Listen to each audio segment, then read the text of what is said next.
Suns have made it to the NBA Finals. The Clippers have never been there. And right now, it looks like they will not be there this year as they are down 3-1 in the series. Devin Booker, a little bit better in Game 4, goes for 25 points on 8 of 22 shooting, but 0 of 5 from beyond the arc. Late game execution is what this game came down to.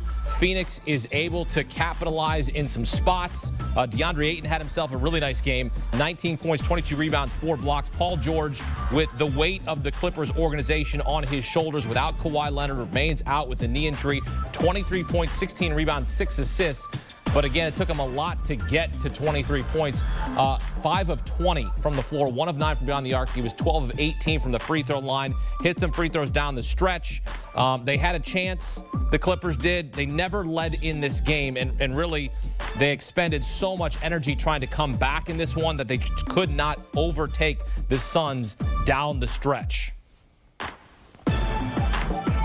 Now, Todd Fuhrman had himself a night. Stay hot, kid. I appreciate that. That's well done right there. He had the under of 218.5. It was an 84-80 final. It was the first game all season with single-digit three-pointers made.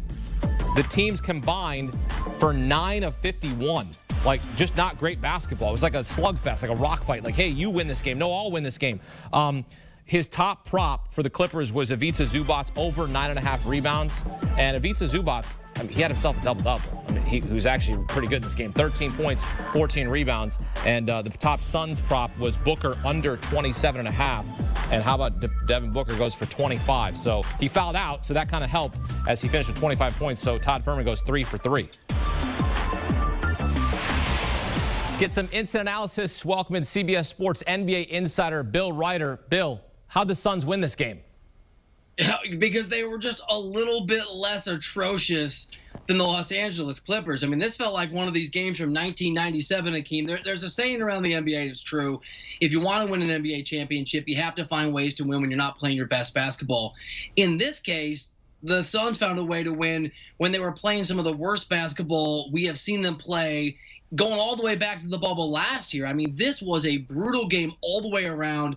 Great defense. Clippers played great defense, too. You mentioned Deandre Ayton. He had a great game, and they just found a way to win it ugly and be a little bit better than that Clipper squad. I do want to take you late in the game. Final seconds, the ball appeared to go off of Cameron Payne with the Clippers down 1. Clippers would obviously have to foul. Suns go to the free throw line, hit 2 free throws to take a 3-point lead. What did you see in that moment? They didn't even take a look to review it. Yeah, I saw a makeup call from early in this postseason, and you're right. Like, air quotes, the ball was out of bounds. But a lot of us talked about this around the NBA.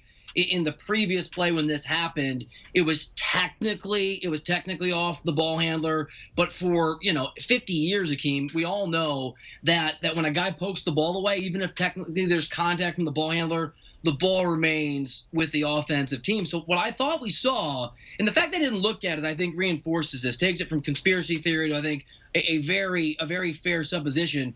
What we saw is that the NBA league office understands that call was a bad look the last time this happened in this series. And this time around, they were instructed, call it the way it's always been called, and don't go to the replay. That's what I saw, because there's no explanation why they didn't go and use replay, because they had that option with that much time left. Paul George had a perfect missed free throw there at the end. They could not get the offensive rebound. Of course, the Suns get it and seal the game.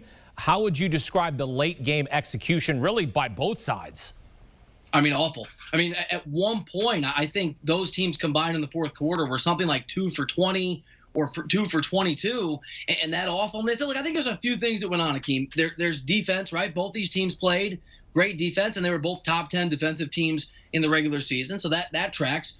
You've got a guy like Kawhi Leonard who's not playing. That's a lot of pressure on a team when the fourth quarter is underway in particular. You've got Devin Booker dealing with the injury. You mentioned he fouled out. Chris Paul obviously was gassed. So there's some excuses, but there's also a third thing, which is the fact that there's nerves at stake. I mean, it really feels like, and I think you said it, I agree, the Suns are almost certainly making the NBA Finals. And so that game felt like such a critical swing with the finals so close. Both teams felt the weight of that and did not play well. And to answer your question, the execution at the end was as awful as the execution was for most of the fourth quarter, really as it was for most of this ridiculously low-scoring game. And let me point you to a play where Demarcus Cousins makes the first free throw, gets a rebound, right? And then he throws the ball on the second free throw off the backboard, doesn't know the rule, doesn't understand the rule that you have to hit the rim. That's a failure by Demarcus Cousins, by his teammates not to tell him what's going on, by his head coach not to shout it out. So it just encapsulated a really, really ugly game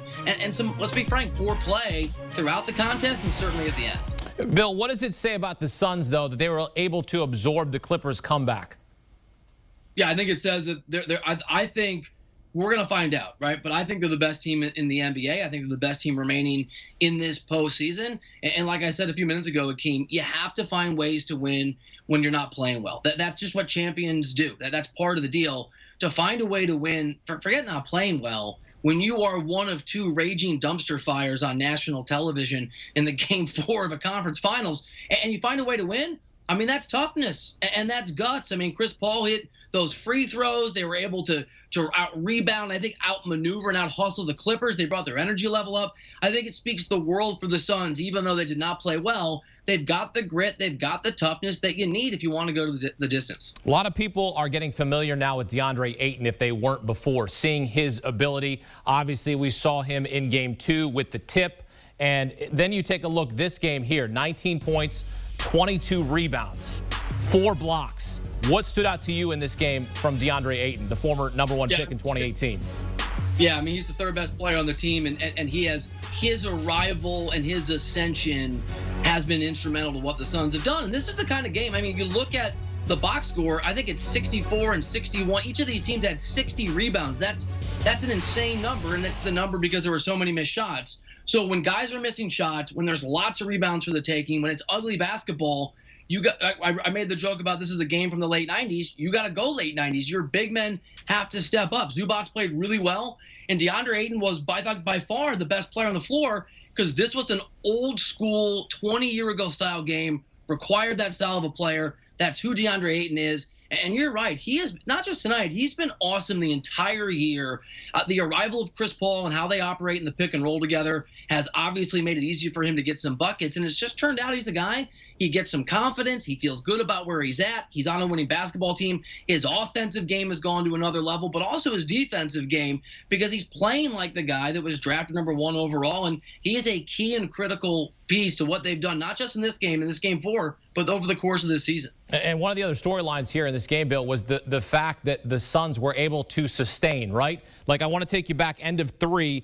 It was a 69-66 game. Phoenix has a 3-point lead, but they just had been in the third quarter where they're outscored 30-19. So let's say if you've got a Kawhi Leonard comes out in the fourth and perhaps delivers the knockout blow. It just shows you that the Clippers don't have enough. That's at least my take on it. What did you see? Because at that point, going end of third quarter, it was like all the momentum in the Clippers' favor.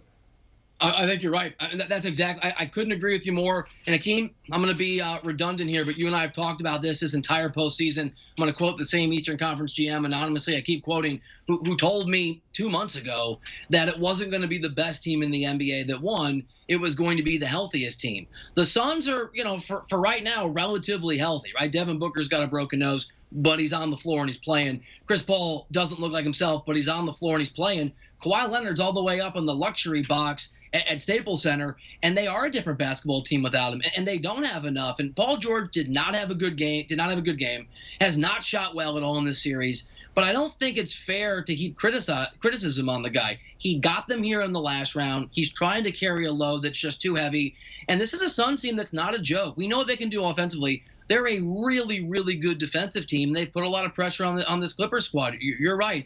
If Kawhi is there, it's a different team. It's a different series. Now, to be fair, if Chris Paul isn't in the COVID health and safety protocols and doesn't miss a week of conditioning and plays in the first 2 games, you can make the counter argument it's a different outcome over the course of the series too, even though obviously the Suns won those games, just in terms of where he's been at the last 2 games. Injuries, and it's not fair. It's not great for fans. It's not great for teams, are going to define a big part of this postseason, and it has. Kawhi Leonard has in a big way for the Clippers. Phoenix never trailed in this game. And I think one of the curious questions that a lot of people watching these last few games, why is Kawhi Leonard up in the luxury box and not down on the floor with his teammates? It is definitely, when I brought it up, I definitely was thinking about it. It was a little passive aggressive, Akeem. I don't usually do passive aggressive, and honestly, I don't have an answer. I've asked a few people. Nobody knows that I've spoken with around the NBA, and sort of the general vibe is what we all could just guess.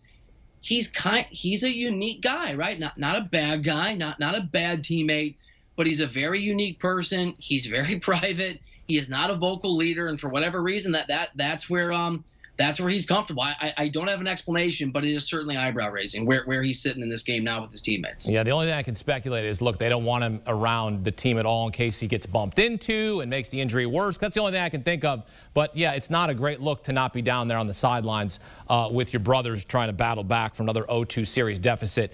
Game 5 here is Monday back in Phoenix. Monty Williams is trying to lead the franchise to its first NBA Finals since 1993. What's his message? His message is, we just played the worst basketball game that we played this year, and we still won. We're going to look at the tape.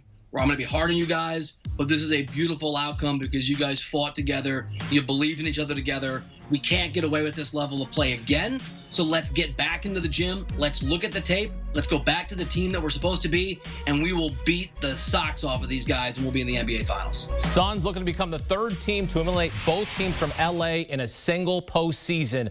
How about that? The Phoenix Suns stay hot, kids, here in the Western Conference Finals as they got themselves a 3-1 series lead. Bill Reiter here on CBS Sports HQ. Bill, thanks.